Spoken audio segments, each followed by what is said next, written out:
Hello everybody, and once again welcome back to Financiable YouTube channel. Today in this video I'm going to show you how you can download Wise app. So make sure you follow my step till the end. First thing first, I assume that you have already opened the App Store or Play Store, and now you need to search for the Wise in search bar.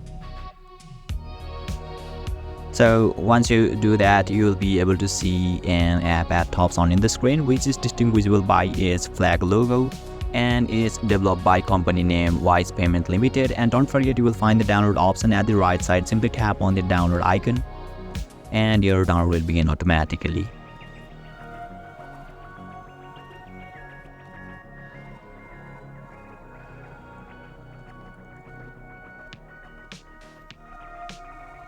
So yeah, once your download gets complete, click to open and yeah, you will be able to access it. So basically this is how you can download Wise app on your mobile phone. And if you still encounter any issue during this process, feel free to leave a comment and I'll be happy to assist you.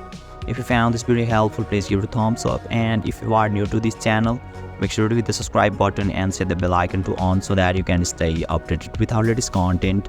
Thank you for watching and I'll see you next time.